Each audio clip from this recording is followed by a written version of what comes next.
নমস্কার বন্ধুরা, চলে এসেছি আজকে আর একটা নতুন ভিডিও নিয়ে। আপনাদের আমাদের চ্যানেলে আমন্ত্রণ করি। আজকে আমরা যাচ্ছি আমাদের গ্রামে, এই বালি ব্রিজ ধরে যাব হুগলি গ্রামে গুড়াপে। ওখানে আজকে জন্মাষ্টমী। সকাল সকাল আমরা চলে যাচ্ছি। আজকে ঘন বর্ষা এবং চারিদিকে আকাশটা দেখুন কি সুন্দর এবং চারিপাশটা দারুণ লাগছে। চলুন, চলেও এলাম মন্দিরে এবং এখানে দেখতে পাচ্ছি সমস্ত লোকেদের সব করছে, ফল মাকড় এগুলো কাটাকাটি হচ্ছে। এবং তাছাড়াও যেহেতু আজ জন্মাষ্টমী এবং পরের দিন নন্দ উৎসব, সেই জন্যে প্রচুর গ্রামের লোকেরা খাবে। তো চলুন, পরে দেখাবো কী কী রান্না হচ্ছে, আগে চারিপাশটা ঘুরে দেখাই আপনাদের। এইটা তো জানেন, আমি আগের ভিডিওতে বলেছি নাটমঞ্চ, আর এইটি হচ্ছে অসাধারণ। এই কি সুন্দর মন্দির, দেখলেই চোখ জুড়িয়ে আসে। তো দেখতে পাচ্ছেন এখানে সমস্ত গ্রামের বউরা, এখানে কাকিমারা জেঠিমারা সব কাটাকুটি করছে এবং কাকারাও এখানে ফল আনাজ, এখানে আলু তরকারি হবে, এইসব নানান রকম। যেহেতু জানেন জন্মাষ্টমীতে কোনোরকম পেঁয়াজ বা কিছু এসব হবে না, সেই জন্য আলু, ফুলকপি, বাঁধাকপি সবই কাটানো হয়েছে। আপনাদের আমি দেখাবো, আপনারাও দেখতে থাকুন যে কীভাবে বড়োভাবে আয়োজন করা হয়। কিছু না হলেও 100 থেকে 150 লোক তো খায়, তাছাড়াও অনেক বেশি লোক খায় নন্দ উৎসবের দিন। তো চলুন, এইগুলো তো দেখলেন। এরপর আপনাদের চলে আসছি এখানে, যেহেতু পুজো শুরু হয়ে গেছে, তো চলুন পুজোর আনন্দটা নিই। এবং দেখুন শ্রীকৃষ্ণকে কি সুন্দরভাবে সাজানো হয়েছে। কৃষ্ণ হচ্ছে একদম কোষ্ঠী পাথরের কৃষ্ণ। এই প্রায় মন্দির আপনাদের আমিও আগেও বলেছি 350 বছরের ওপর। 1757 খ্রিস্টাব্দে এই মন্দির স্থাপিত করেছিল রামদেব নাথ। এবং চলুন এই পুজোর আনন্দ নিই আমরা সবাই।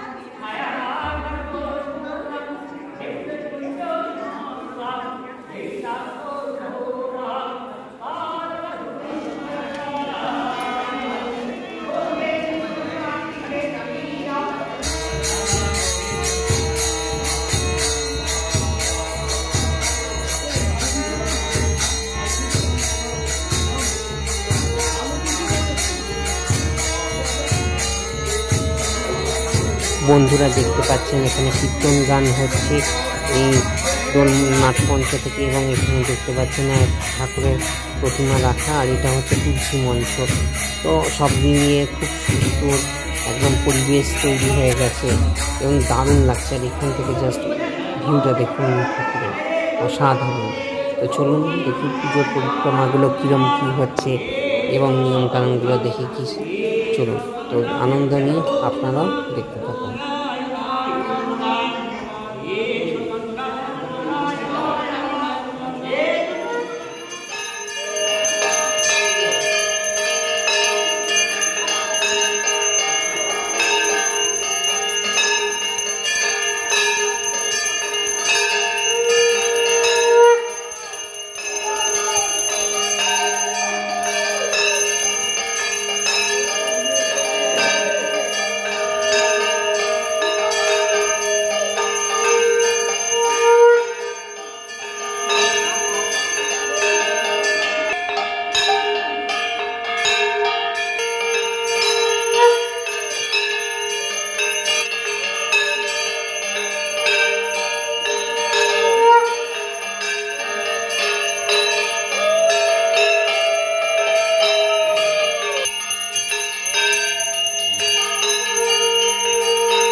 তো বন্ধুরা দেখতেই পেলেন খুব নিষ্ঠাভাবে আরতি হলো এবং পুজো হলো এবং সমস্ত ভক্তজনদের প্রসাদ বিতরণ করা হবে। আর বাকি রইল হোমযজ্ঞও হবে।